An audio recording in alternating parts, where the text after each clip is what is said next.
ॐ ध्येयं सदा परिभवग्नमभीष्टदोहं तीर्थास्पदं शिवविरिञ्चिनुतं शरण्यं भृत्यातिहं प्रणतपालभवाब्धिपूतं वन्दे महापुरुषते चरणारविन्दं वन्दे महापुरुषते चरणारविन्दम्। ॐ नमो भगवते वासुदेवाय। परमार्थ निरूपण श्रीमद् भागवत महापुराण एकादश स्कंद को 28वां अध्याय। भगवान बताउनुहुन्छ पर स्वभाव कर्माणि न प्रशंसेन गर्हयेत् विश्वमेकात्मकं पश्यन् प्रकृत्या पुरुषेण च। हे उद्धव जी, यद्यपि व्यवहारमा पुरुष र प्रकृति द्रष्टा र दृश्यका भेदले दुई प्रकारका जगतहरू प्रतीत हुन्छन्। व्यवहारिक रूपमा हेर्दाखेरि व्यवहारमा पुरुष प्रकृति द्रष्टा दृश्य यस्ता प्रकारका भेदले गर्दाखेरि दुई प्रकारका जगतहरू प्रतीत हुन्छन्। तर पनि परमार्थ दृष्टिले विचार गर्दाखेरि यो केवल केही पनि छैन, एउटा अधिष्ठान स्वरूप मात्रै छ। केवल अधिष्ठान स्वरूप छ। परमार्थ दृष्टिले विचार गर्दाखेरि यो दुईटा छैन, दृश्य द्रष्टा प्रकृति पुरुष केही पनि छैन, केवल एक अधिष्ठान स्वरूप मात्रै छ। यस कारणले गर्दाखेरि जस्ता प्रकारले कुनै पनि अब सुनले बनेको पदार्थ छ, मूर्ति छ भने, सुनको औँठी छ भने सुनै मात्रै हुन्छ। तर त्यहाँ व्यवहारिक दृष्टिले सुनको मुन्द्रा औँठी इत्यादि भन्ने कुरो त्यहाँ नाम रूपको कल्पना गरिन्छ, तर वास्तवमा परमार्थ दृष्टिले सुन मात्रै हुन्छ। त्यसै प्रकारले द्रष्टा दृष्टा प्रकृति पुरुष पनि व्यवहारिक दृष्टिमा दुई प्रतीत भए तापनि परमार्थ दृष्टि विचार गर्दाखेरि एउटै अधिष्ठान स्वरूप मात्रै हुन्छ। यस कारणले गर्दा कसैको शान्त घोर मूढ स्वभाव तथा उनको अनुसार कर्मको स्तुति र न कर्मको स्तुति गर्नु न त निन्दा गर्नु। किन त भन्दा मानसिक स्वभाव हुन्छ, कसैको शान्त स्वभाव हुन्छ, कसैको उग्र स्वभाव हुन्छ, कसैको मूर्खताको स्वभाव हुन्छ, मूढ स्वभाव हुन्छ, त्यही अनुसारको उनीहरूको स्वभाव हुन्छ। शान्त स्वभाव, घोर स्वभाव र मूढ स्वभाव हुन्छ। तिनीहरूको अनुसार कर्मको स्तुति पनि नगर्नु, निन्दा पनि नगर्नु। कर्मको स्तुति गर्नु त किन, कर्म परमार्थ होइन, निन्दा किन गर्नु पर्यो कर्मको। त्यस कारणले गर्दाखेरि नगर्नु। सर्वदा अद्वैत दृष्टि राख्नु, अद्वैती दृष्टि, आफ्नो दृष्टि बदलिदिनु बस। न कर्मकाण्डको निन्दा न त स्तुति, केही पनि नगर्नु। अद्वैत दृष्टि राख्नु, अद्वैत भावना राख्नु, बस सक्यो। शान्तमा भगवान बताउनुहुन्छ परा स्वभाव कर्माणि अप्रशंसन्ति निन्दन्ति स आशु भ्रास्यते स्वार्थ असत्याभिनिवेशतः। जुन चाहिँ व्यक्तिले अरूको स्वभाव र उनीहरूको कर्मको प्रशंसा अथवा निन्दा गर्दछन्, कसैको स्वभाव अथवा कसैको कर्मको निन्दा अथवा स्तुति गर्दछन् भने तिनीहरू शीघ्र नै आफ्नो यथार्थ परमार्थ साधनदेखि च्युत हुँदछन्, चुक जाँदछ आफ्नो स्वरूपदेखि। कुनै पनि लौकिक पदार्थ भौतिक पदार्थका विषयमा निन्दा प्रशंसाका चक्करमा परियो भने आफ्नो वास्तविक स्वरूपबाट परमार्थ साधनदेखि च्युत हुन्छ, चुक्ता छ त्यसबाट। किन त भन्दा साधन त द्वैतको अभिनिवेशको, त्यसको अभिनिवेशको, त्यसको प्रति सत्यत्व बुद्धिको निषेध गर्दछ। साधनाले के गर्दछ त भन्दाखेरि अद्वैत साधनाले वेदान्त वाक्यले सम्पूर्ण द्वैत प्रपञ्चको निषेध गर्दछ। द्वैत प्रपञ्च अभिमानको निषेध गर्दछ, प्रतिषेध गर्दछ, त्यसको सत्यताको बुद्धि पनि निषेध गर्दछ। प्रशंसा तथा निन्दा त्यसको सत्यताका भ्रम र अझै दृढ गर्दछ। अब अद्वैत ज्ञानले, अद्वैत साधनाले सबै कुरो प्रतिषेध गर्दछ, निषेध गर्दछ, अभिमानको पनि निषेध गर्दछ, त्यो लौकिक पदार्थ भौतिक पदार्थको सत्यताको बुद्धिको पनि निषेध गर्दछ भने अब त्यस्तो जुन चाहिँ ज्ञानले निषेध गरिरहेको छ, प्रतिषेध गरिरहेको छ भने हो त्यो प्रतिषेध अथवा निषेध गरिएका, रिजेक्ट गरिएका तत्त्वको निन्दा अथवा स्तुति गर्न लाग्यो भने के हुन्छ त भन्दाखेरि त्यसको भावना अझै दृढ हुन्छ, त्यसको महत्त्व दियो। त्यसलाई जुन चाहिँ मिथ्या पदार्थ छ त्यसलाई महत्त्व दियो। डोरीमा देखिएको सर्पको निन्दा स्तुति गर्न लाग्यो भनेदेखि त्यो डोरी अधिष्ठानको त ज्ञान त चुक हो, त्यसमा छुट हो। त्यसमा जुन कल्पना गरेको वस्तु छ त्यसको निन्दा र प्रशंसाका चक्करमा परेर त्यसलाई अझै महत्त्व दियो। अब त साधनबाट छुट्यो, अधिष्ठानबाट स्वरूपबाट बहिर्मुख भयो। त्यस कारणले गर्दाखेरि त्यो नगरेको राम्रो। उद्धवजी सबै इन्द्रिय राजस अहङ्कारका कार्य हुन्। जो इन्द्रियहरू जो छन् यिनीहरू राजस अहङ्कारका कार्य हुन्। जब ती निन्द्रित हुँदछन्, निन्द्रामा लीन हुँदछन्, त्यति बेला शरीरको अभिमान पनि चेतना शून्य हुन्छ। शरीरको पनि अभिमान हुँदैन निन्द्रा अवस्थामा। जब यी राजस अहङ्कारहरू हुन्, सबै इन्द्रियहरू राजस अहङ्कारका कार्य हुन्। इन्द्रियहरूको कारण राजस अहङ्कारका कार्य इन्द्रिय भए। अब यी इन्द्रियहरू सबै निन्द्रामा मग्न हुन्छन्, लीन हुन्छन्। त्यति बेला शरीरको पनि अभिमान हुँदैन। शरीरको अभिमानमा शरीर हो, फल्ना गोत्र इत्यादि कुल इत्यादि फल्ना फुल्ना यो सबै कुरो त्यति बेला गायब हुन्छन्। चेतना शून्य हुन्छ। बाहिर शरीरको स्मृति रहँदैन निन्द्रा अवस्थामा। त्यो समय त्यति बेला यदि मन बाँचिरह्यो भने त्यसमा सपनाको समान झुटा दृश्यमा भड्किन लाग्दछ। त्यो निन्द्रा अवस्थामा जब इन्द्रियहरू त सबै निन्द्रामा लीन भए, तर मन निन्द्रामा लीन भएन भनेदेखि हो त्यो मनले सपना देखाउन थाल्छ। चाहिँ इन्द्रिय त लीन भयो, शरीर चेतना शून्य भयो, शरीर पनि एकदम शुद्ध हरायो। तर जब मन निन्द्रामा लीन नभएपछि मनले विभिन्न प्रकारका सपनाहरू देखाउँदछ, त्यसमा भड्काउँदछ। जब त्यो मन पनि लीन हुन्छ निन्द्रामा, त्यति बेला मृत्युको समान गाढ निन्द्रा मरे बराबरै मुडो भएर मुडधुत भएर बसिरहन्छ। सुषुप्तिमा लीन हुन्छ त्यति बेला। त्यसै गरी यो जीव आफ्नो अद्वितीय आत्मस्वरूपलाई भुलेर नाना प्रकारका वस्तुहरूको दर्शन गर्न लाग्दछ। जाग्रत अवस्थामा पनि जब यो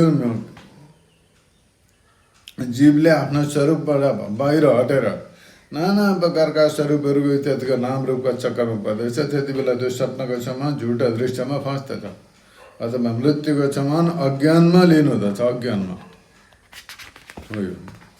र यस्तो प्रकारले यहाँनिर बताउनुहुन्छ, किम भद्रम किम भद्रम वाद्वैत स्यावस्तुना कियाद वाचोदितम तदनितम मनसा ज्ञातमेव छ। हे उद्धवज्यू, जब द्वैत नामको कुनै वस्तु नै छैन, द्वैत पदार्थ नै छैन, तब त्यसमा अमुक वस्तु राम्रो छ, अमुक वस्तु नराम्रो छ, अथवा यो यस्तो भलो प्रकारको छ, यस्तो प्रकारको नराम्रो छ, यस्तो प्रश्नै उठ्दैन। किन त भन्दा त्यो परमार्थ एक वस्तुदेखि अतिरिक्त अर्को छँदै छैन।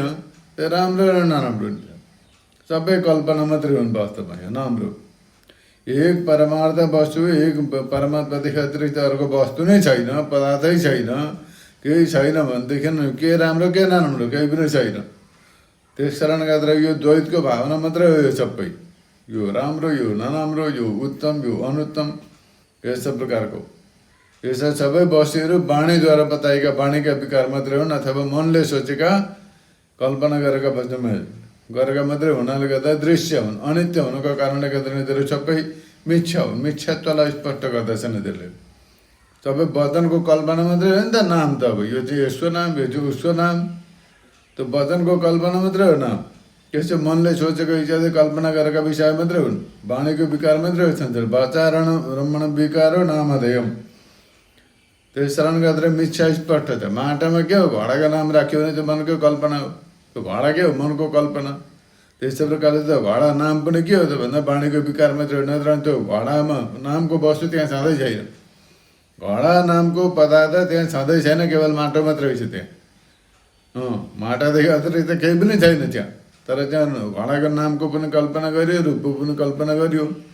त्यस्तै प्रकारले सारा संसार पनि एक परमार्थ वस्तुमा गरेको कल्पना मात्रै हो। वास्तवमा त्यो जसरी माटामा कल्पना गरेको घोडा मिथ्या हुन्छ, त्यस्तै प्रकारले संसार पनि मन र वचनद्वारा, वचनले बोलेको र मनले कल्पना गरेका सबै वस्तुहरूको मिथ्यात्व स्पष्ट हुन्छ। जसै प्रकारले परछाइ भनेको छाया, प्रतिध्वनि भनेको हामीले बोलेपछि एउटा आवाज फर्केर आउँछ आफूतिर। ठुलो हलमा बोलेपछि हो गऱ्यो भने त्यसै प्रकारको आवाज आउँछ। अझै इको हुन्छ, दुई चारवटा आड्दा खोडा भएर आवाज फर्केर आउँछ। त्यसै प्रकारले सिपी भनेको सिपीमा चाँदीमा सिपी आदिमा चाँदीको प्रतीत हुन्छ। सिपमा हावा क्षति त्यहाँनिर सर्वथा मिथ्या हुन्छ, तर पनि मनुष्यको हृदयमा त्यहाँनिर भय कम्पन आदि सञ्चार हुने गर्दछ। सर्वथा मिथ्या हो त्यो, तर पनि त्यसलाई असर पार्छ मिथ्यै भयो तापनि।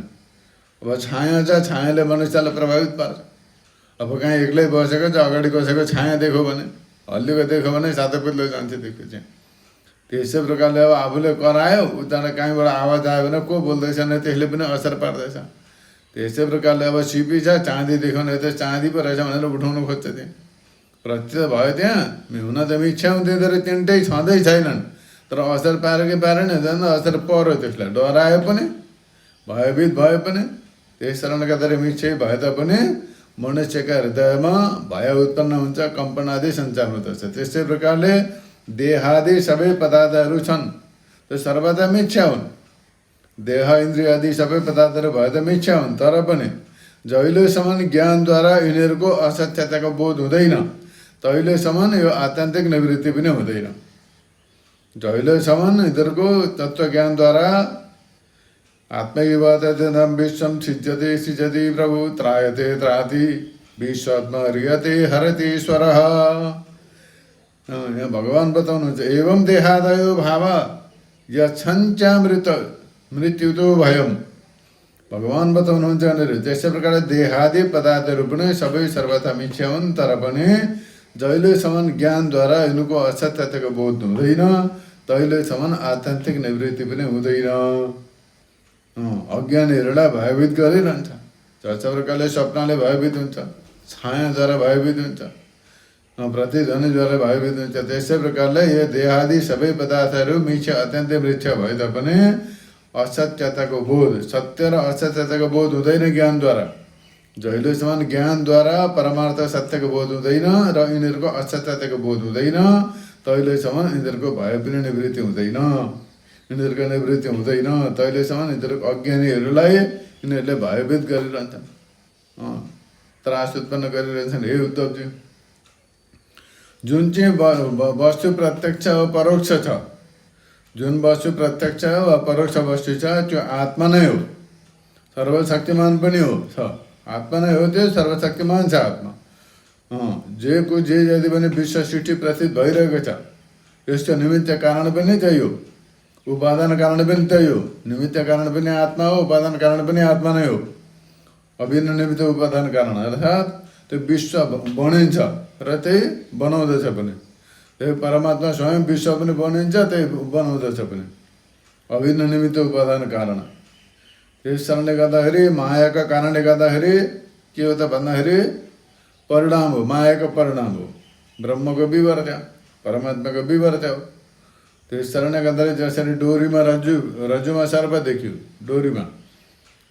डोरीमा सर्प देखिनुको कारण के हो भन्दा अविद्या। केमा देख्यो? डोरीमा भन्दा डोरीको विवर्त अविद्याको कार्य हो। त्यस्तै प्रकारले सारा संसार पनि ब्रह्मको विवर्त अविद्याको परिणाम हो यो। र यस्तै प्रकारले रक्षक र रक्षित पनि त्यही हो। रक्षक पनि त्यो परमात्मा, जोद्वारा जो रक्षित हुँदैछ त्यो पनि परमात्मा। सर्वात्मा भगवान नै यसको संहार गर्दछन् र जसको संहार हुन्छ त्यो पनि हुने हुन्। संहार गर्ने पनि हुने हुन्, संहारकर्ता पनि, संहार हुने पनि हुने हुन् वास्तवमा। उनीहरू अतिरिक्त केही पनि छैन। तत्पन्न आत्मनो न्यस्मा धन्युभाव निरूपिता निरूपितेयं त्रिविधा निर्मूल भातिरात्मनि इदं गुणमयं विद्धि त्रिविधं माया कृतम्।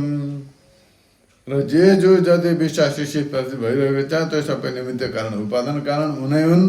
विश्व बनाउने पनि उनै, बनाउने पनि उनै, रक्षा गर्ने पनि रक्षित पनि उनै हुन्। सर्वात्मा भगवानले यसको संहार पनि गर्दछन् र संहार हुने पनि हुनै हुन्। यस्तो प्रकारले यहाँ बताउनु भयो। निरूपितेयं त्रिविधा निर्मूल भातिरात्मनि। अवश्य नै यो व्यवहार दृष्टिले देख्दाखेरि आत्मा यो विश्वदेखि भिन्न प्रतीत हुन्छ। अवश्य नै व्यवहार दृष्टिले देख्दा आत्मा यो विश्वदेखि भिन्न प्रतीत हुन्छ, परन्तु आत्मा दृष्टिले यसको अतिरिक्त अरू केही पनि वस्तु नै छैन। आत्मा अतिरिक्त अरू कुनै वस्तु नै छैन। यसको अतिरिक्त जे प्रतीत भइरहेको छ त्यसको कुनै पनि प्रकारको निर्वचन गर्न सकिँदैन। जो प्रतीत हुँदैछ यसलाई सत्य पनि भन्न सकिँदैन, मिथ्या पनि। सत्य भनौँ भने अब सत्य नै छैन, के अरे अब सबै ज्ञान भइसक्दा अदृश्य हुन्छ सपना जस्तो, अदृश्य हुन्छ सबै। अब मिथ्या भनौँ भने प्रतीति भइरहेछ, असत्य भनौँ भने प्रतीति भइरहेको छ। त्यस कारणले गर्दाखेरि यो निर्वचन गर्न सकिँदैन, अनिर्वचनीय केवल आत्मस्वरूप नै छ। त्यस कारणले गर्दाखेरि आत्मामा सृष्टि, स्थिति, संहार अथवा अध्यात्म, अधिदेवता, अधिभूत यी तीन प्रकारका प्रतीतिहरू सर्वथा निर्मूल हुने दिनु, मूल छैन यिनीहरूको अस्ति, वास्तविकता होइन यो। आत्मामा जो प्रतीत हुँदैछ, सृष्टि स्थिति सम्मान प्रतीत हुँदैछ, अध्यात्म अधिदैवत र अधिभूत यी तीन प्रकारका प्रतीतिहरू जति भइरहेका छन् ती सर्वथा निर्मूल हुने दिनु, अस्तित्व रहित हुन्। यिनीहरू नभएर पनि प्रतीति भइरहेका छन्, नभएर पनि। इदम गुणमयम निर्मूला भातिरात्मनि इदम गुणमयम विद्धि त्रिविधम माया कृतम। त्यस कारणले गर्दाखेरि सतरजतम कारण प्रतीत हुने द्रष्टा दर्शन दृश्य आदिको त्रिविध माया नै हो। केवल मायाको खेल हो, अतिरिक्त केही पनि छैन सबै। यो कुरा राम्रो प्रकारले बुझ्नु पर्दछ। एतद विद्वान मधुदितं ज्ञान विज्ञान नैपुणं ननिन्दन्ति न चर्चौति लोके चरते सूर्यवत्। एउटा मैले जुन चाहिँ ज्ञान र विज्ञानको उत्तम स्थितिको वर्णन गरेँ, जो पुरुष यस्तो प्रकारका मेरो वचनको रहस्यलाई जान्दछ, न त त्यसले कसैको प्रशंसा न त कसैको निन्दा। किनकि अब कोही भापो त उसको दृष्टिमा छैन नि त, कुनै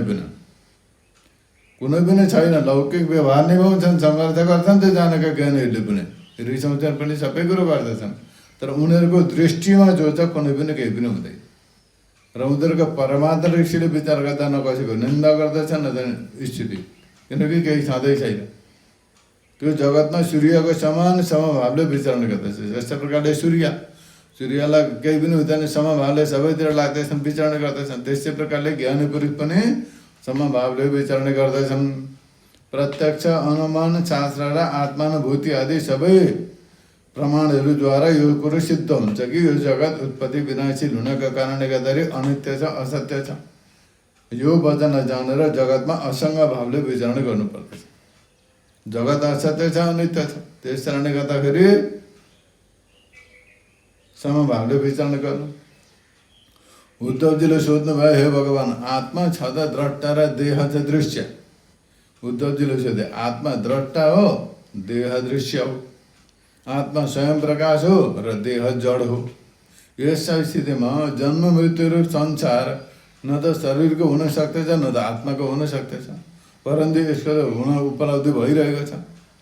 उद्धवजीले बडा गहिरो प्रश्न गरे। आत्मा द्रष्टा हो, देह दृश्य हो। आत्मा स्वयं प्रकाश हो, देह जड हो।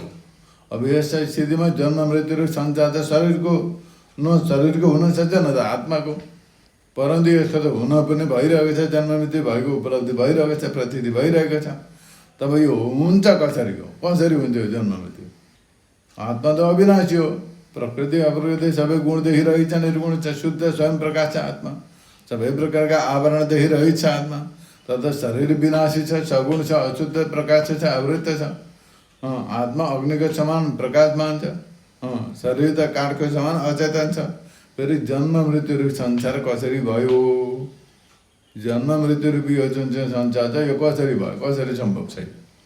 यस्ता प्रकारले सोद्धाखेरि भगवान् श्रीकृष्णले बताउनु भयो, वस्तुत हे प्रिय उद्धव, संसारको अस्तित्व नै छैन। तथापि जहिलेसम्म देह इन्द्रिय प्राणहरूका साथमा आत्माको सम्बन्ध भ्रान्ति हुन्छ, आत्माको सम्बन्धमा नै भ्रान्ति भइरहन्छ, प्रतीति हुन्छ, तहिलेसम्म अविवेकी व्यक्तिलाई यो सत्य जसो स्फुरित भइरहन्छ।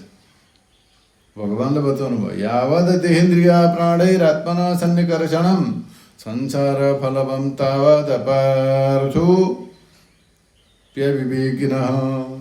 वस्तुतः संसारको अस्तित्व छँदै छैन। तथापि जहिलेसम्म देह इन्द्रिय प्राणहरूका साथमा आत्माको सम्बन्ध भ्रान्ति भइरहन्छ, तहिलेसम्म अविवेकी व्यक्तिलाई यो संसार पनि सत्य जसो प्रतीत भइरहन्छ। कुरो यो हो। अर्थे अविद्यमानेपि संस्थितिर्न निवर्तते ध्यायतो विषयानाश्च स्वप्ने नर्थागमो यथा। जस्ता प्रकारले स्वप्नमा अनेक विपत्तिहरू आउँदछन्। स्वप्न देखो अनेक प्रकारका विपत्ति आएको, पर वास्तवमा त्यो के छ त्यहाँ विपत्ति स्वप्नमा छैन नि। स्वप्न देखो अनेक सङ्कट आएको, अनेक सङ्कटमा पऱ्यो स्वप्नमा, तर त्यो के वास्तवमा त्यो सङ्कट केही सत्य हुन्छ त्यहाँ भएको घटना हुँदैन। जहिलेसम्म स्वप्न टुट्दैन तहिलेसम्म सत्य प्रतीत हुन्छन्। स्वप्न टुट्ने बित्तिकै त्यसको अस्तित्व सबै मेटिन्छ। स्वप्न टुट्ने बित्तिकै त्यस सारा जग्गा अस्तित्व पनि समाप्त हुन्छ। त्यस्तै प्रकारले संसार छैन, संसार नभए तापनि त्यसमा प्रतीति भइरहेको छ, संसारको प्रतीति भइरहेको छ। विषयको चिन्तन गर्दा गरिरहन्छ मनुष्यले, त्यसपछि जन्म मृत्यु रूपी संसारको निवृत्ति हुँदैन। संसार प्रति भइरहेको छ, त्यसपछि जन्म मृत्यु रूपी संसारको पनि निवृत्ति हुँदैन। जब मनुष्यले सपना देखिरहन्छ तब चाहिँ निन्द्रा नटुटिन्जेलसम्म बडा बडा विपत्तिहरूको सामना गर्नुपर्दछ। उसले सपना देखो, सपनामा सङ्कल्प पऱ्यो, भिरमा कहाँ गएर पल्ट्यो, अब बिचमा गएर अड्किरहेछ, हुँदो पनि भिर हुँदो पनि भिर, बिचमा अब सानो पराल एउटा खरुकीको बुटो पक्रेर जरो पक्रेर अडिएको छ। अब सपनामा उँधो झऱ्यो भने सङ्घा छोर भिर छ, अब उँभो पनि जान सक्दैन, पहाड पर्वत छ। त्यो आपत्तिमा परिरहेछ, अब एकदमै केही छैन उपाय, भोकले तिर्खाले सताइरहेछ। त्यसमा पनि वरिपरि अजङ्गर सर्पहरू घुमिरहेका छन्, त्यहाँनिर बिच्छीहरू दौडिरहेका छन्। हो त्यस्ता स्थितिमा पऱ्यो भने कस्तो हालत हुन्छ मनुष्यको सपनामा, त्यो सुसपना देखो भने। अब हो त्यति बेला त्यो कति आपत्ति ठुलो छ, तर त्यो कहिलेसम्म रहन्छ त भन्दा जहिलेसम्म बिउजिँदैन तहिलेसम्म। त्यहाँबाट बिउजिने बित्तिकै त्यो साराका सारा गायो सबै समाप्त, त्यहाँको दुःख कट्ट भय डर सब समाप्त हुन्छ बिउजिने बित्तिकै।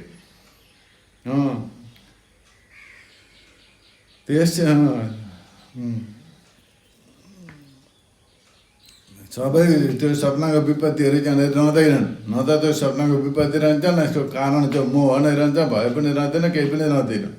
त्यसै प्रकारले अहङ्कार आदि शोक हर्ष भय क्रोध लोभ मोह स्प्रिया जन्म मृत्युको शिकार बनिन्छ। यो सबै संसारमा के हो भन्दा अहङ्कार नै, अहङ्कारकै जन्म हुन्छ, अहङ्कारै हर्ष भन्छ, अहङ्कारकै शोक भय क्रोध इत्यादि सबै अहङ्कारकै कारण हो। यो सब आत्मासँग यिनीहरूको केही पनि सम्बन्ध छैन वास्तवमा।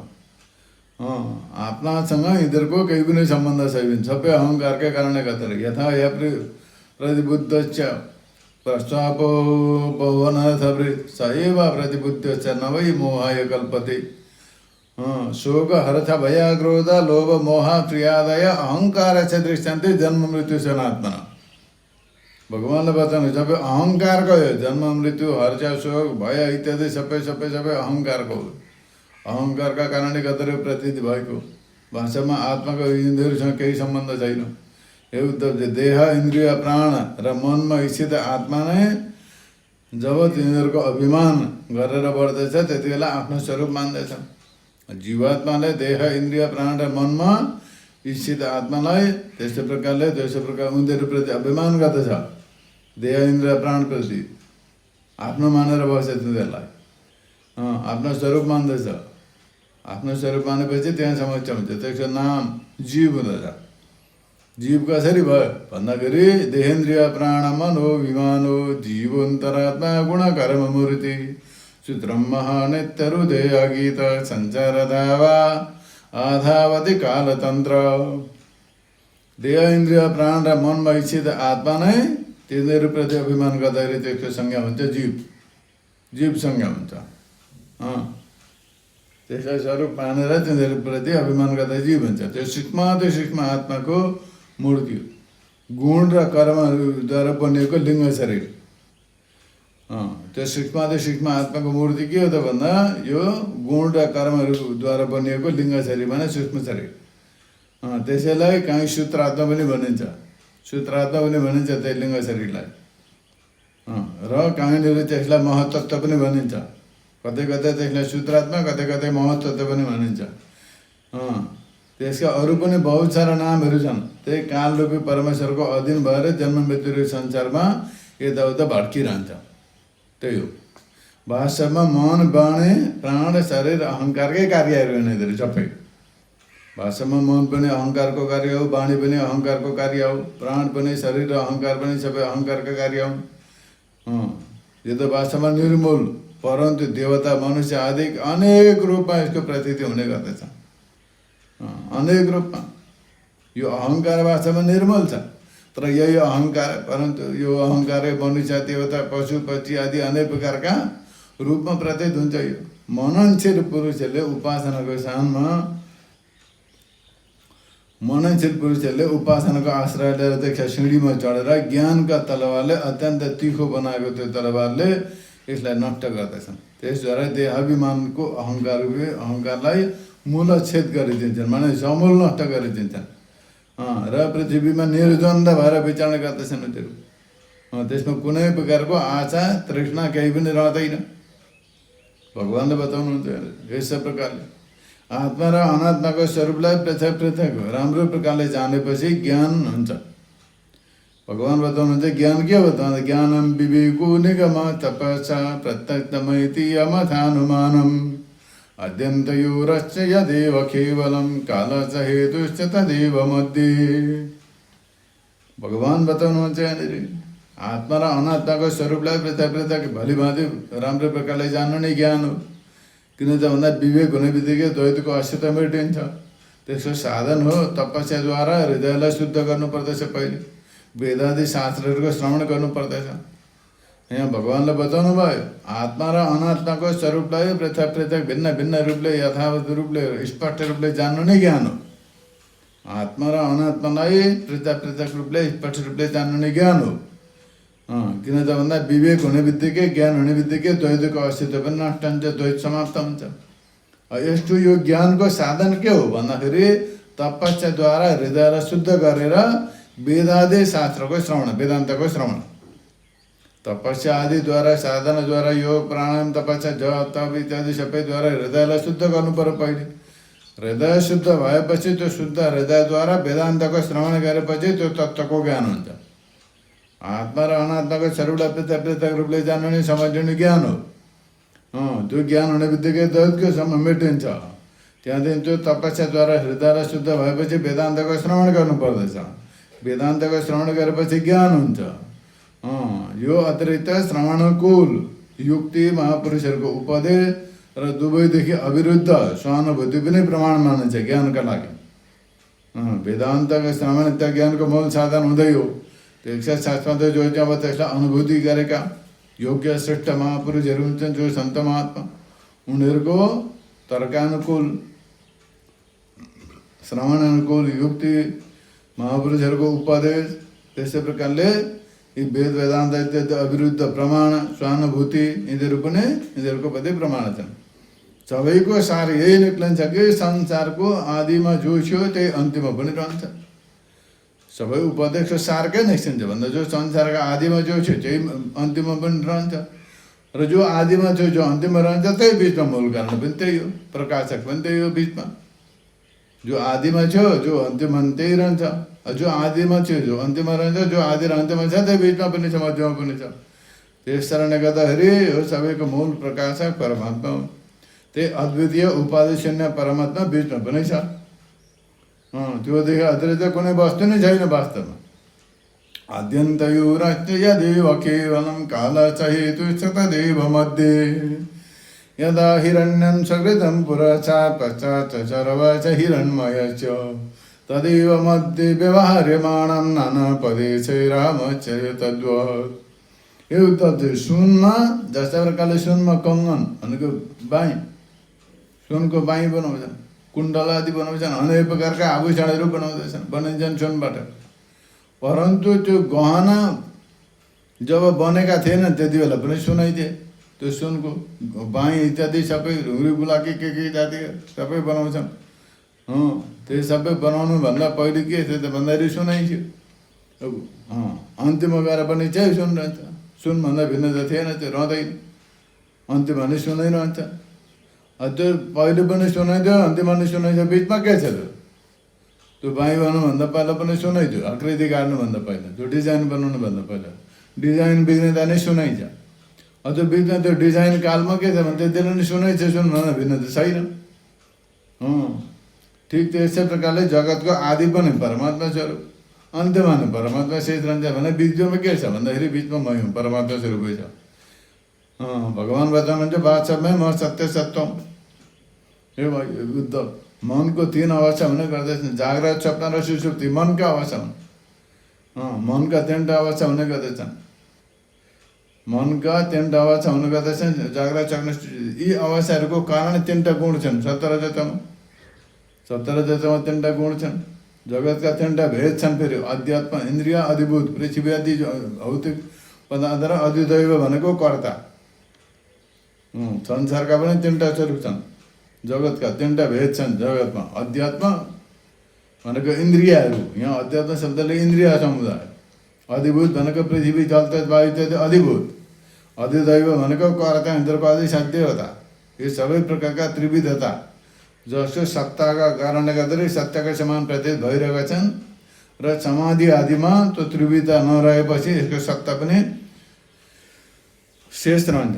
त्यो तुरीय तत्त्व यी सबै सत्तावान भइरहेका छन्। समाधि आदिमा यो त्रिविधता रहँदैन, केही पनि रहँदैन। यो अध्यात्म पनि रहँदैन समाधिमा, अधिभूत पनि रहँदैन, अधिदैव पनि रहँदैन। त्यति बेला पनि त्यो सत्ता यथावत रहिरहन्छ समाधिमा पनि।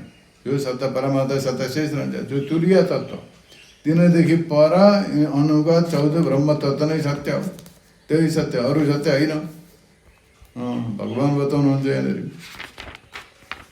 अगाडि बदन हयात् पुरस्तात् यन्न पश्चान् मध्ये च तन्न व्यपदेश मात्रम भूतं प्रसिद्धं च परेण यद्यत् तदेव तस्यादिति मे मनै छ। जो उत्पत्तिदेखि पहिले थिएन भगवान् बताउनुहुन्छ। न यत् पुरस्तात् यन्न पश्चात्, न त उत्पत्तिदेखि पहिले थियो न त प्रलयदेखि पश्चात रहन्छ। यस्तो प्रकारले जान्नु पर्दछ कि बिचमा पनि छैन। सारा विश्व ब्रह्माण्ड प्रपञ्च के छ त भन्दा उत्पत्तिदेखि पहिले पनि थिएन, प्रलयदेखि पश्चात पनि रहँदैन, भनेदेखि बिचमा पनि छैन। केवल कल्पना मात्रै छ। बिचमा पनि के छ? तन्न व्यपदेश मात्र, केवल कल्पना मात्रै छ, नाम मात्रै छ। यो निश्चित सत्य कुरो के छ त भन्दा पदार्थ जो परमार्थ जो पदार्थ छ जसबाट यो सारा प्रपञ्च बनिन्छ, जसद्वारा प्रकाशित हुन्छ र अन्तिममा गएर चाहिँ वास्तविक स्वरूपमा लिनुहुन्छ, त्यही परमार्थ वस्तु। साराका सारा जगत के छ त भन्दा पहिले पनि थिएन, अन्तिममा रहँदैन, बिचमा पनि छैन। जुन अर्को तत्त्व छ पहिले थियो, बिचमा नै छ, अन्तिममा नै छ भने त्यही वस्तुद्वारा प्रकाशित हुँदैछ समस्त जगत। बाँकी सबै कल्पना मात्रै हो। निश्चित तत्त्व पदार्थ जसबाट यो सारा जगत बनिन्छ, जसद्वारा प्रकाशित भइरहेको छ, त्यही वास्तविक स्वरूप हो, त्यही त्यसको परमार्थ सत्य हो। यो मेरो दृढ निश्चय हो।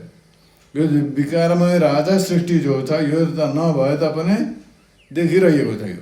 यो सृष्टिको अस्तित्व वास्तवमा छैन। अविद्यमान विभाव सते यो वैकारिक राज ससर्ग एष ब्रह्म स्वयं ज्योतिरतो विभाति ब्रह्मेन्द्रियार्थात्म विकार चित्रम। त्यस कारणले गर्दा यो मेरो दृढ निश्चय, यो विकारमय राजा सृष्टि नभएर पनि देखिरहेको छ। स्वयं प्रकाश ब्रह्म नै हो। यस कारणले गर्दाखेरि इन्द्रिय विषय मन पञ्चभूतादि जति पनि चित्र विचित्र नाम रूपहरू छन् तिनका रूपमा पनि ब्रह्म नै प्रतीत भइरहेको छ। त्योदेखि अतिरिक्त केही पनि छैन। ब्रह्म विचारको साधन के हो? यो ब्रह्म विचार कसरी गर्ने? ब्रह्म तत्त्वको विचार भन्दा यहाँ बताउनुहुन्छ एवं छुटम ब्रह्म विवेक हेतु परापवादेन विशारदेन चित्वात्म सन्देहम पारमेत स्वानन्द तुष्टो किल कामुकेभ्य। यहाँ बताउनुहुन्छ श्रवण मनन निधिध्यासन र सहानुभूति यी साधन छन्। श्रवण गर्नु पर्यो, मनन गर्नु पर्यो, निधिध्यासन गर्नु पर्यो, सहानुभूति गर्नु पर्यो।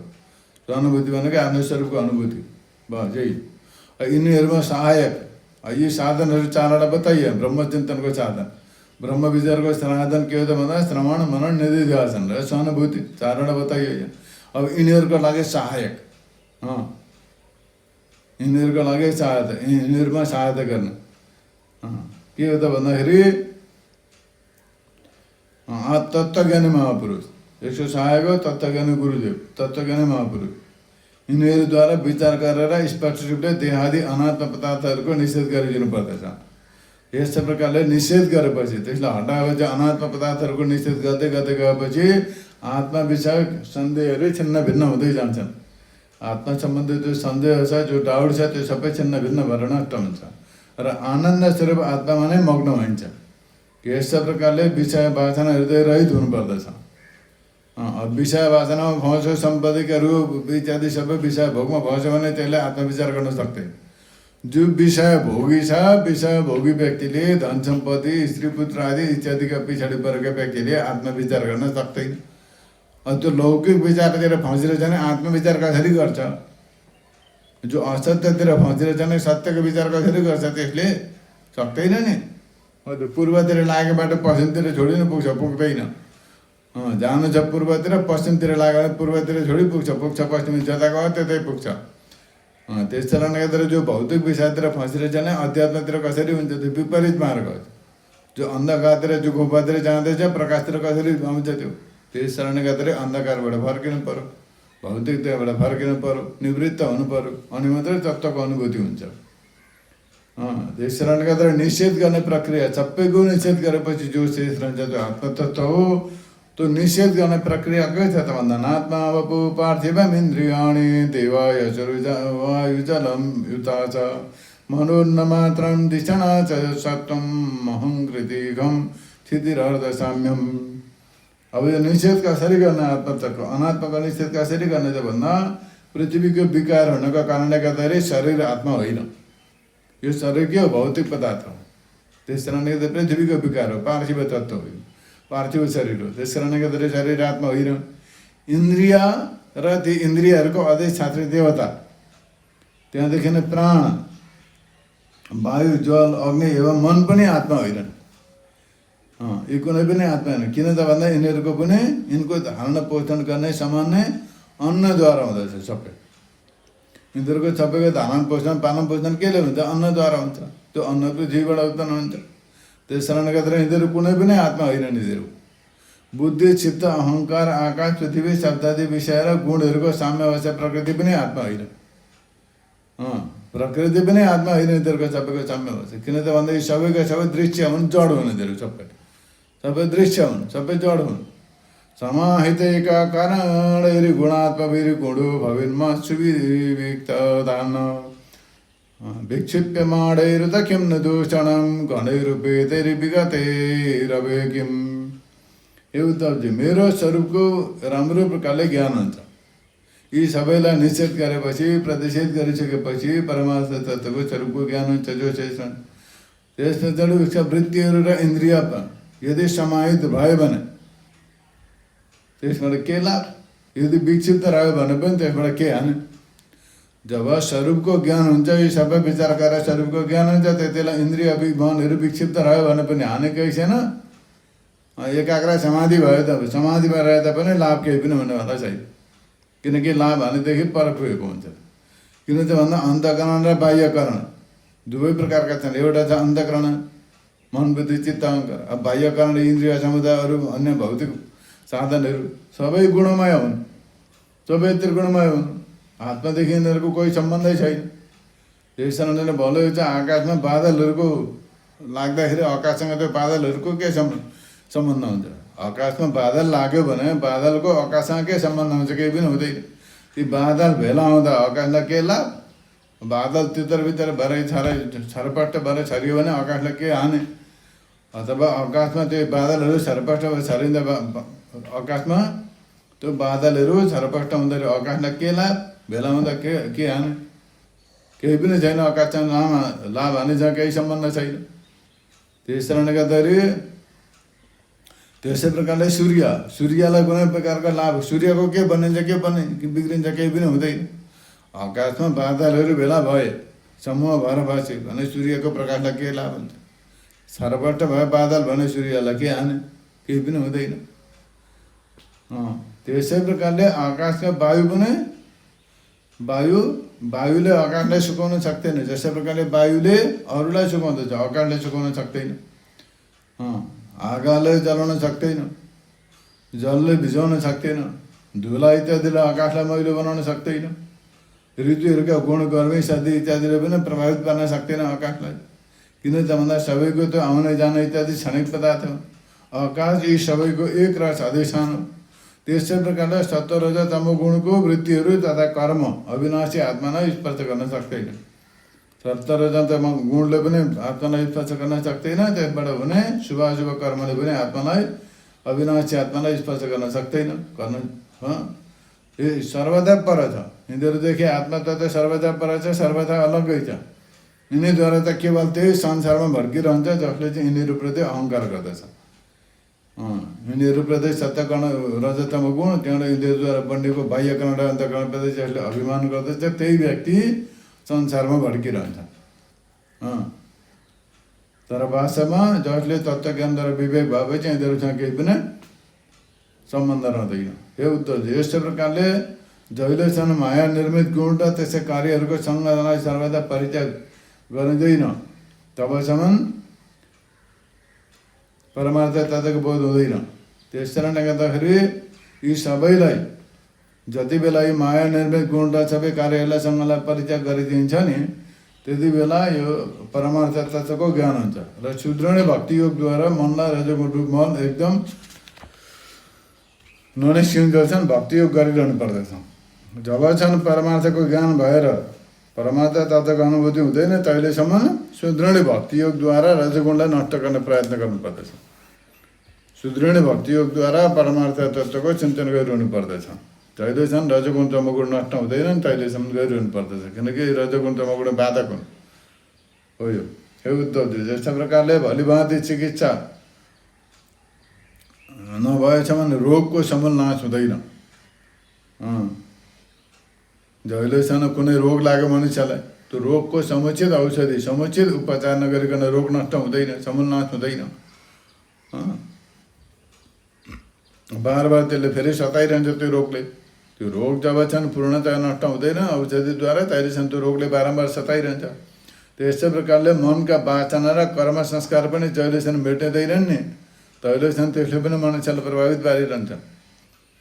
जो चाहिँ स्त्री पुत्र आदि इत्यादिमा आसक्ता छ, पति पत्नी इत्यादि नाना प्रकारका इत्यादि नाना भाँति इत्यादि विषयप्रति आसक्त छ, त्यसले बार बार अधुरो योगीको त्यो आसक्ति रहेका व्यक्तिलाई त्यो बारम्बार त्यो अधकल्चर साधकलाई विघ्न बाधा गरिरहन्छन्। तिनीहरूले परित्याग गर्न सक्दैन, मुक्त हुन सक्दैन, मनमा आसक्ति छ। त्यस कारणले गर्दाखेरि चाहन्छ नि अब जीवन कल्याण गरेर मुक्त हुँ भन्ने, तर त्यो संसारप्रतिको आसक्तिले रजोगुणले गर्दाखेरि मनुष्यलाई प्रभावित पारिरहन्छ। बार बार च्युत हुन्छ, बार बार।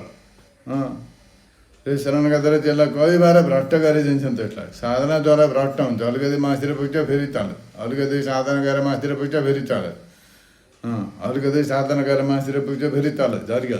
किन त भन्दा आसक्ति छ मनमा, रजोगुण तमोगुण इत्यादि बहुत बलवान छन्। खिचेका विषयतिर तानेको तानै गर्छन् नि त्यसले। त्यस कारणले गर्दा सुदृढ भक्ति योग ज्ञान योग तगडा हुनुपर्छ, एकदमै साधना एकदम जटिल हुनुपर्छ। एवं मनोपक्क सहाय कर्म योगिनम विद्यते सर्वसङ्गम। त्यस कारणले गर्दा देवताहरूद्वारा प्रेरित शिष्य पुत्र आदिद्वारा गरिएको विघ्न यदि पनि कदाचित अधुरो योगीलाई मार्गच्युत भयो भनेदेखि त्यो आफ्नो पूर्वाभ्यासद्वारा कारण पुनः योग अभ्यासमा लाग्दछ। भन्नुको तात्पर्य के हो त भन्दाखेरि कोही साधना गर्दैछ, देवताका प्रेरणाले गर्दाखेरि स्त्रीपुत्र आदिको उपस्थितिमा भयो, इष्टमित्र आयो, उसलाई साधनाद्वारा पतन गराए, खिचे भौतिकतिर संसारमा बाँधे, विघ्नहरूद्वारा कदाचित त्यो अधुरो योगी भ्रष्ट भयो, मार्गच्युत भयो, साधनाबाट च्युत भयो, योगी भ्रष्ट भयो, बिचमा रोक्यो, अगाडि बढ्न सकेन भने त्यो फेरि कुनै दिन मौका पाएपछि त्यो पहिलेको संस्कारका कारणले गर्दाखेरि पुनः योग अभ्यासमा लाग्दछ। र आदि त्यसको प्रवृत्ति हुँदैन, पहिलेको जस्तो प्रवृत्ति हुँदैन, कर्म आदिमा उसको प्रवृत्ति हुँदैन, त्यसबाट मुक्त भएर अगाडि बढ्नै तोड्नै प्रयास गर्दछ। हजुर हे उद्धवजी, जीव संस्कार आदिद्वारा प्रेरित भएर जन्मदेखि लिएर मृत्यु पर्यन्त कर्ममा नै लागिरहन्छ र तिनीहरूमा इष्ट अनिष्टको बुद्धि गरेर हर्ष विषाद आदि विकारहरूलाई प्राप्त गर्दछ, प्राप्त भइरहन्छ।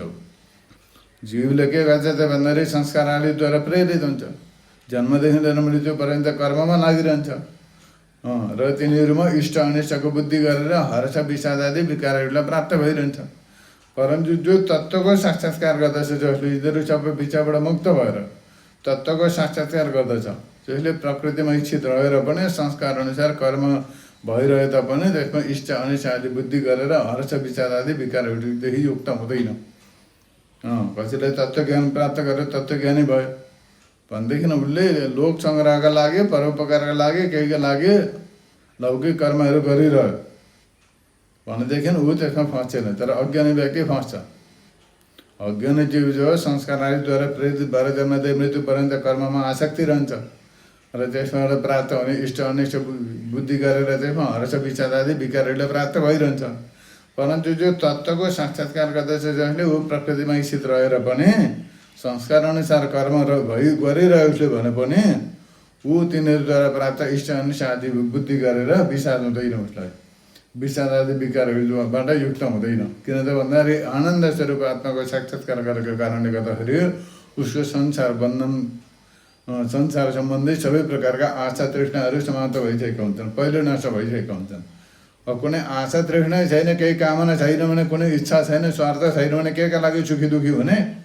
त्यही स्वार्थ हुने, अनेक प्रकारका कामना इच्छा आकाङ्क्षा स्वार्थले गर्दाखेरि त मनुष्य सुखी दुखी हुन्छ र, नत्र भने केका लागि कारणै छैन त्यसको। यस प्रकारले जसले आफ्नो स्वरूपमा इच्छित भयो, जो उसले यसो प्रकारले उनलाई थाहा नै हुँदैन वास्तव भयो भने। जो स्वरूपमा इच्छित भएको छ उसलाई थाहा नै हुँदैन कि शरीर उभिएछ कि बसेको छ, हिँड्दैछ कि सुतेको छ शरीर, मलमूत्र त्याग गर्दैछ कि भोजन गर्दैछ शरीरले, अथवा कुनै स्वाभाविक कर्म गरिरहेको छ। किन त भन्दा उसको वृत्ति त आत्मा स्वरूपमा स्थित हुन्छ, ब्रह्मकार वृत्ति हुन्छ।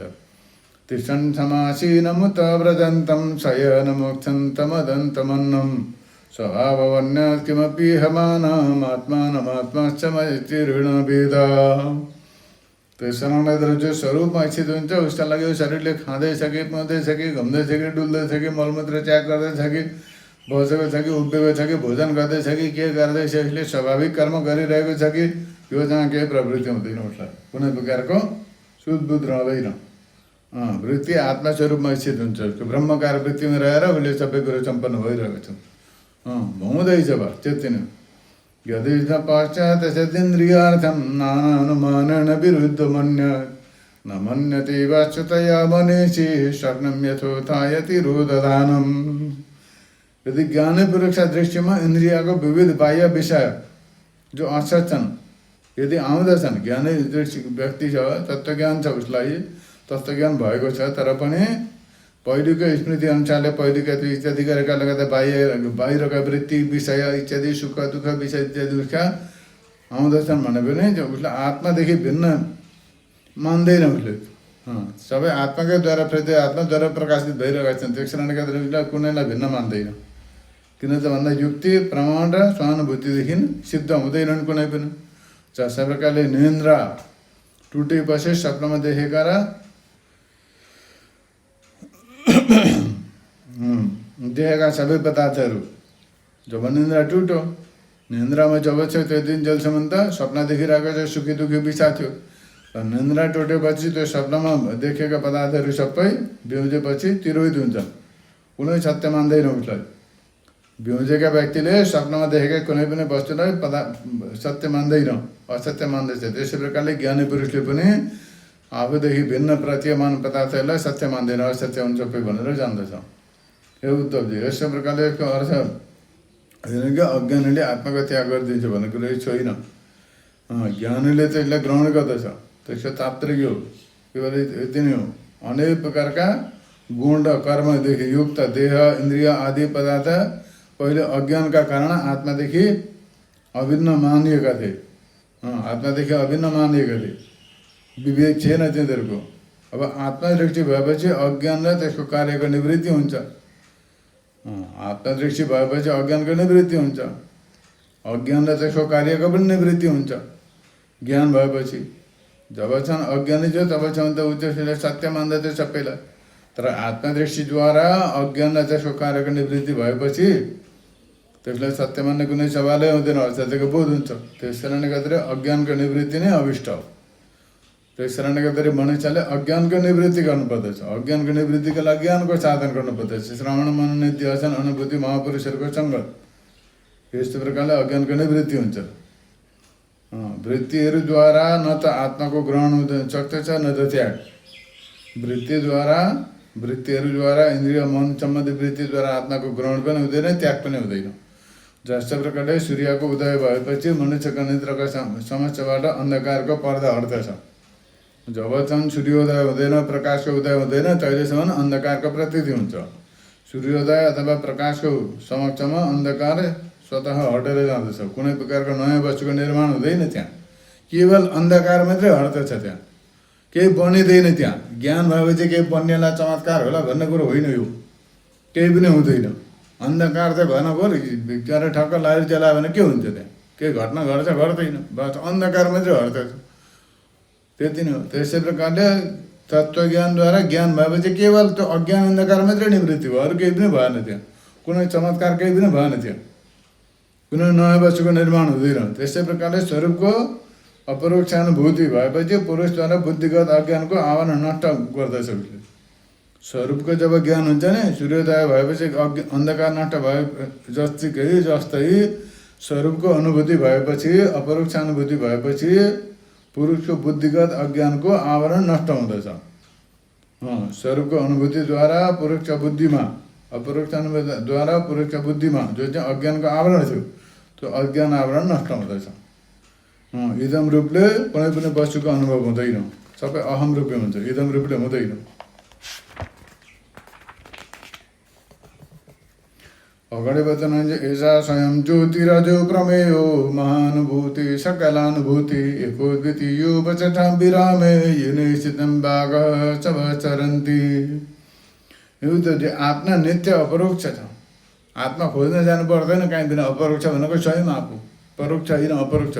परोक्ष भनेको आफूदेखि भिन्न, अपरोक्ष भनेको स्वयं। यसको प्राप्ति हुँदैन, यसलाई प्राप्त गर्नु पर्दैन। स्वयं आफैलाई के प्राप्त गर्नुपर्छ? प्राप्त अर्कालाई गर्नुपर्छ। भेट्नु अर्कालाई पर्छ, आफूलाई पर्दैन नि भेट्नु। म आफूलाई भेट्न हिँडेको भन्छ, कसैले भन्दैन। भेट्ने अर्कालाई हो, प्राप्त गर्ने अर्कै विषय हो। प्राप्त अर्कालाई गरिन्छ, अन्य वस्तुलाई प्राप्त हुन्छ, आफूलाई प्राप्त गर्नु पर्दैन, आफूले आफूलाई भेटिरहनु पर्दैन। अब त्यो स्वयं भइकन भेटेकै छ नि त स्वतसिद्ध। त्यो स्वयं प्रकाश हो।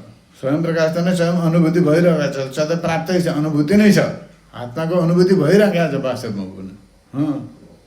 त्यसमा अज्ञान आदि कुनै प्रकारको विकार पनि छैन आत्मामा। त्यो जन्म रहेछ, अथवा कुनै प्रकारको त्यसमा वृत्तिको आरूढ पनि हुँदैन त्यसमा।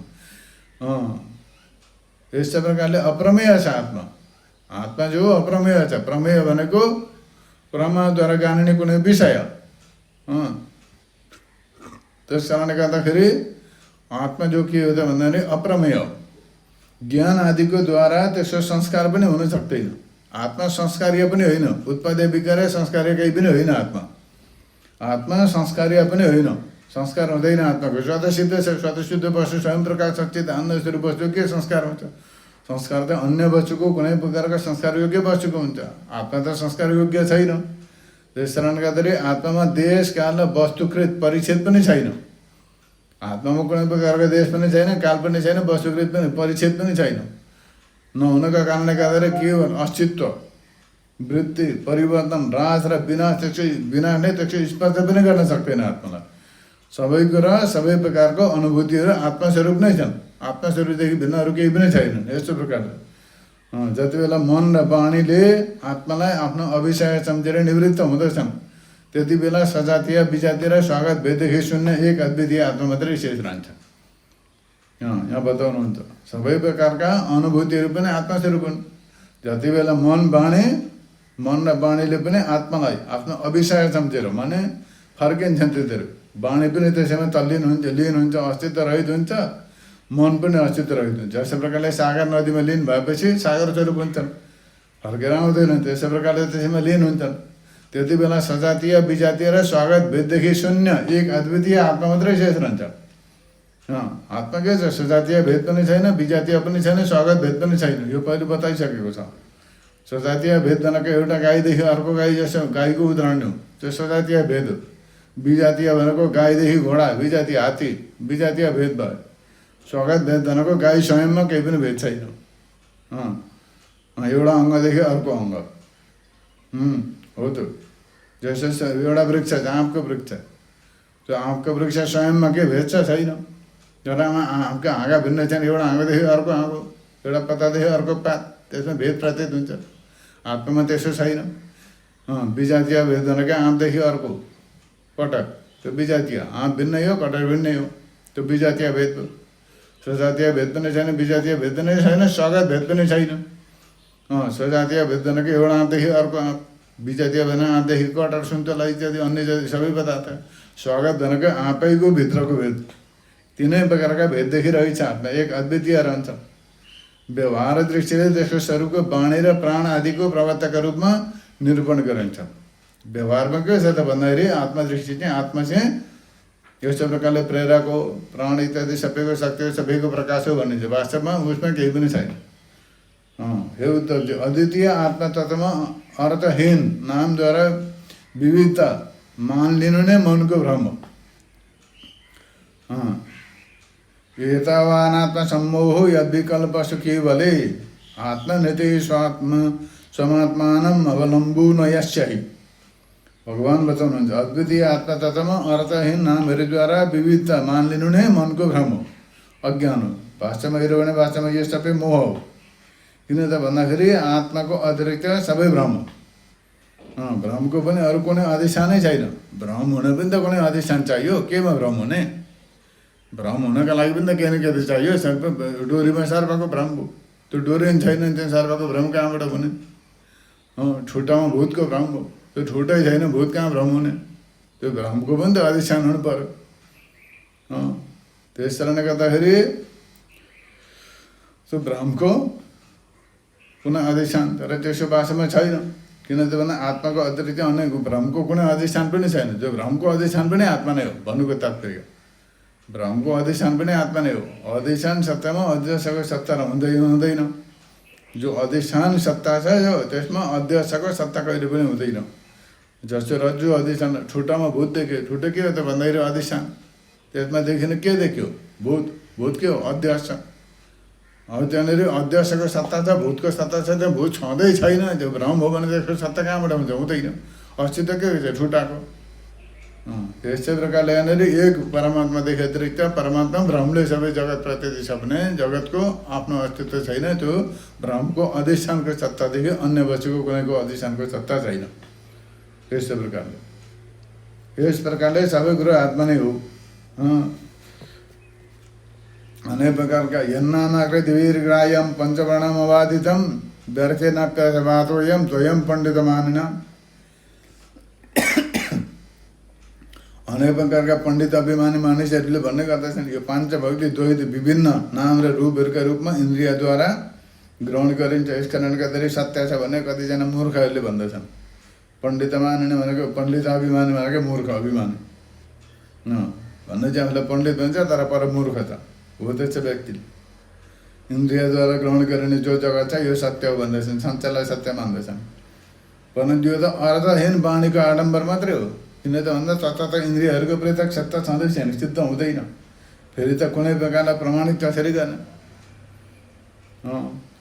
किन त इन्द्रियको पृथक सत्तै हुँदैन, सिद्ध हुँदैन भनेदेखि त्यो इन्द्रियका विषय छ भनेर कसरी प्रमाण गर्ने? कसरी सिद्ध गर्ने त्यसलाई? त्यस कारण गर्दा योगिनो पक्क योग छ युञ्जता काय उत्थिति उपसर्गैर विहन्यत तत्रायं विहितो विधि। यो उद्धव चाहिँ यदि योग साधना पूर्ण हुनुभन्दा पहिला नै कुनै प्रकारको साधकको शरीर रोग आदिका कारणले गर्दा उपद्रव कारणले गर्दाखेरि पीडित भयो, साधना गर्दैछ, तत्त्वज्ञानका लागि अग्रसर भयो, तर लक्ष्य प्राप्ति नभइकन शरीर आदि रोग आदिले उपद्रवले पीडित भयो, ग्रस्त भयो बिचरा, अगाडि साधना गर्न सक्न छोड्यो भने त्यसलाई उपायहरूको आश्रय लिनु पर्दछ। के गर्नु पर्दछ उसले भन्दाखेरि गर्मी चिसो आदिको, चन्द्रमा सूर्य आदिको धारणाद्वारा वात आदि रोगहरूलाई वायु धारणायुक्त आसनहरूद्वारा ग्रह सर्पाधिकृत विघ्नहरूलाई तपस्या मन्त्र एवं औषधिको द्वारा नष्ट गर्नुपर्दछ। यहाँ बताइएको छ शरीरको उपयोगी छ, यही शरीरद्वारा साधना गर्नु छ। त्यस कारणले शरीरलाई रोगहरू इत्यादिद्वारा लाग्न दिनु भएन, स्वस्थ राख्नु पर्यो। यसलाई स्वस्थ राख्नु पर्यो।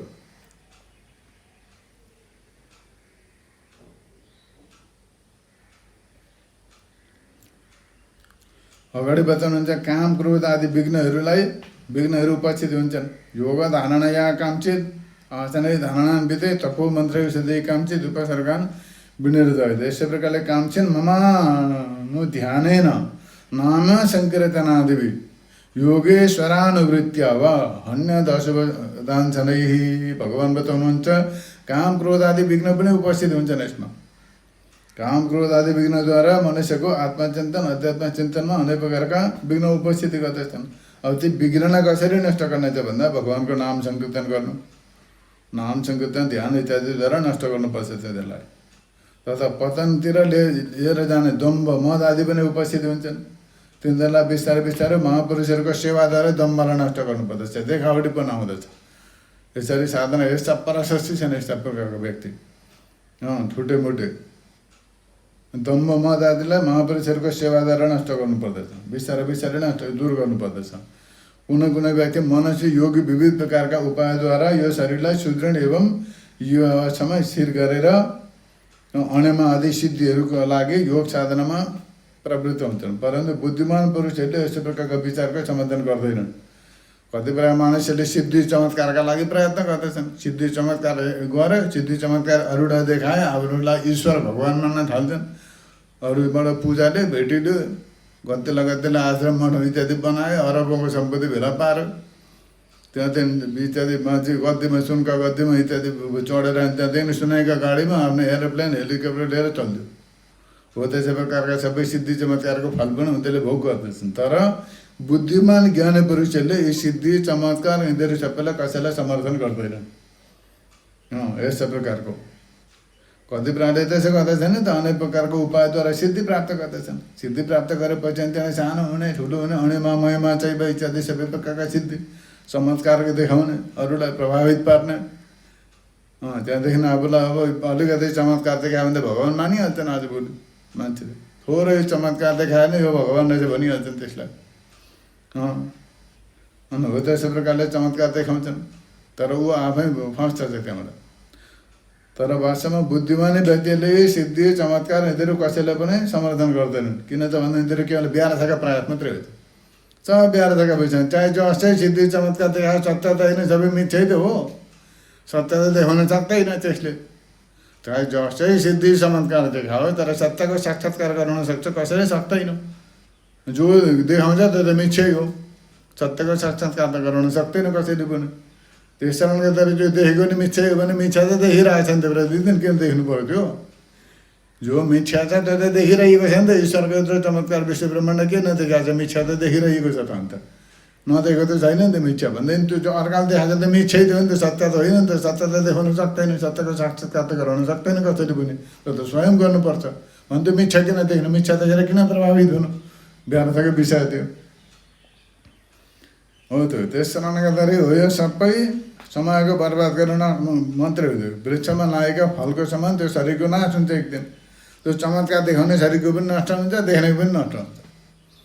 जसले चमत्कार देखाउँदैछ त्यो पनि नष्ट हुन्छ एक दिन। अरे जो देख्दैछ त्यो पनि नष्ट हुन्छ, त्यो पनि नष्ट भनौँ।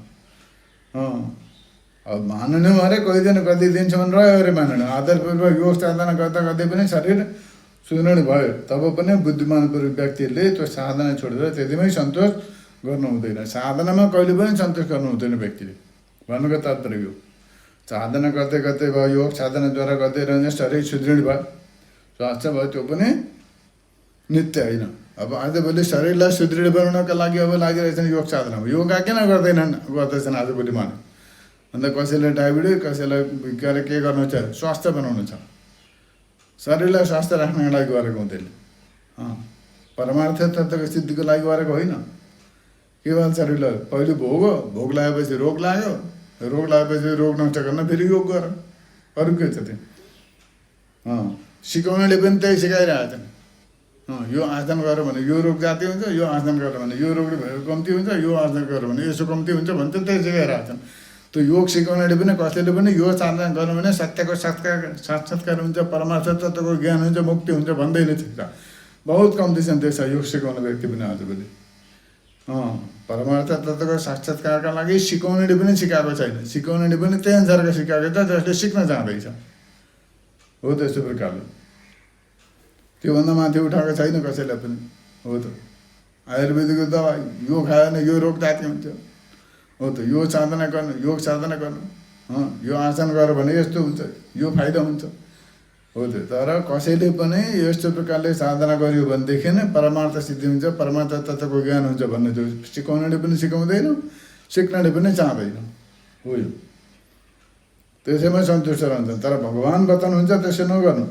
योगम निषेवतो नित्यम कायश्चेत कल्पतामिह तश्रद्धयन्न मतिमान योग मुसृज मत परः।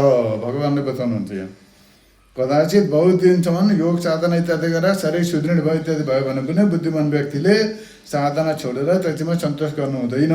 किन त भन्दाखेरि त्यो सर्वदा मेरो प्राप्तिका लागि संलग्न रहनु, परमार्थ सिद्धिका लागि संलग्न रहनु पर्दछ, तत्त्वज्ञानका लागि संलग्न रहनु पर्दछ, परमार्थ तत्त्वको साक्षात्कारका लागि। त्यो जाति नै सुदृढ भए तापनि जाति निजै भए तापनि नष्ट हुने नै हो यो सबै। योगाचार्यमिमां योगी विचरण मदपात्रय नान्तरायैर्विहन्येत निष्प्रिय स्वसुखानुभू। अन्तिममा गएर भगवान्ले बताउनुभयो जुन चाहिँ साधकले मेरो आश्रय लिएर मद्वारा बताइएको योग साधनामा संलग्न रहन्छ उसलाई कुनै प्रकारका विघ्न बाधाले डिगाउँदैन। उसका सारा कामनाहरू पनि नष्ट हुँदछन् र अन्तिममा गएर आनन्दको अनुभूति हुन्छ। अब मनुष्यले कामना सिद्धिका लागि सिकाउँदछन्, ग्रह गोचर इत्यादि सबै दुनियाँभरका के जाँदै सबै गर्दछन् मनुष्यले कामना सिद्धिका लागि। तर अब मोक्ष जाने व्यक्तिले के गर्नु पर्यो? कामना नष्ट गर्नका लागि प्रयत्न गर्नु पर्यो। कामना सिद्धिका लागि होइन, कामना पूर्तिका लागि होइन, कामना नष्ट गर्नका लागि, कामना समाप्त गर्नका लागि साधना गर्नुपर्दछ। कामना सिद्धिका लागि साधना गर्ने होइन। साराका सारा कामना इच्छा अभिलाषा आकांक्षा सब समाप्त भएपछि तत्त्वको बोध हुन्छ। यमलब्ध अवतापरम लाभम मन्यन्तेनादिकं तथा। जसलाई प्राप्त गरेपछि अरू प्राप्त गर्न शेष नथिन्, जानेपछि जान्नै शेष नथिन्। त्यस शरणले होतै तत्त्वलाई जान्ने प्रयत्न गर्नुपर्दछ भनेर यस्तो प्रकारले यहाँ एकादश स्कन्धको 28औं अध्याय पूर्ण भयो। यो परमार्थ तत्त्वको निरूपण हो। अरू सम्पूर्ण सुन्न नसक्दा पनि योलाई बार बार सुन्नुपर्दछ। हरि ओम तत्सत।